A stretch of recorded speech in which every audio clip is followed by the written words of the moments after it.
I didn't want to talk to somebody who really didn't know what I was talking about. I was in denial for so many years. There's nothing wrong with me. I actually met a guy, another vet, who kind of warmed me up to going down to the VA and talking to people and getting help. When I sat down with the doctor, then I kind of realized, like, there's stuff that I need to deal with instead of just pushing it back and not thinking about it. I wasn't really ready at first to see a professional counselor, but like I said, just talking to a friend who understood.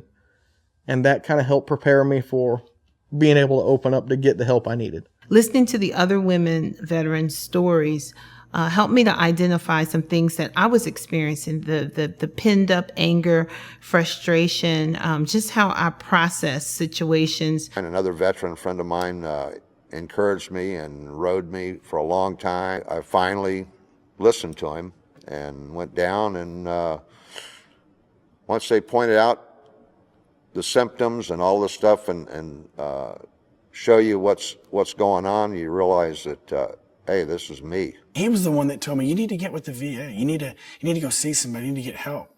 And I was like, nah, I don't need that. And he's like, you do. You really do. I'm telling you now, you do. It's like he knew something that I didn't because he had already been there.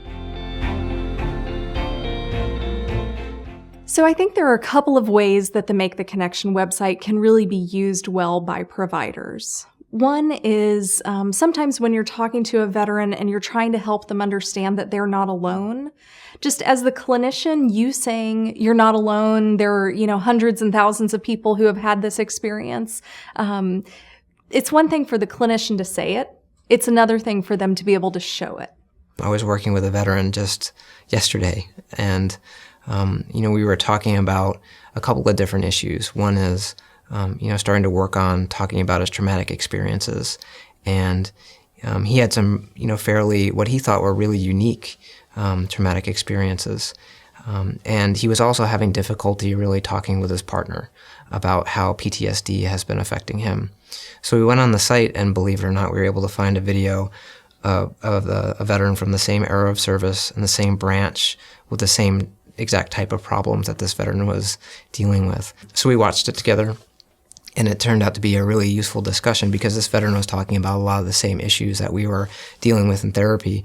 But also, this veteran was saying exactly what the veteran in my office wanted to be able to say to his partner. One particular veteran comes to mind who actually was really not ready to engage in treatment. I periodically run into him in the lobby, and he will always say to me, I'm still watching those videos. I'm still watching those videos. And that even though he's not in treatment, just watching the videos for him is like a really supportive, healing thing. And that's really the ultimate goal, is for the veteran to find purpose in life again. And sometimes something as simple as a website, like Make the Connection, is exactly what they need, exactly where they need to go. One video can really change someone's perspective, in my mind.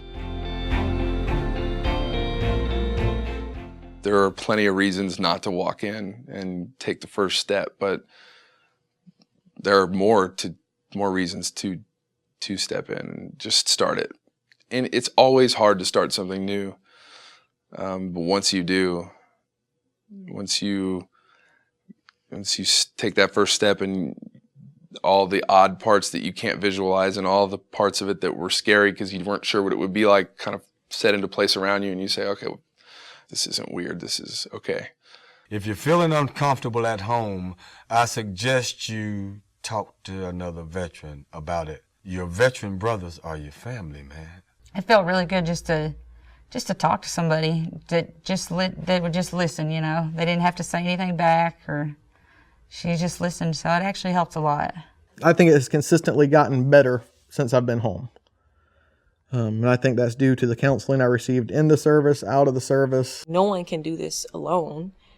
We went where we went as a team, as a platoon, as a squad, and we did it together. So the only way to overcome what we did together is to continue to work together to do that.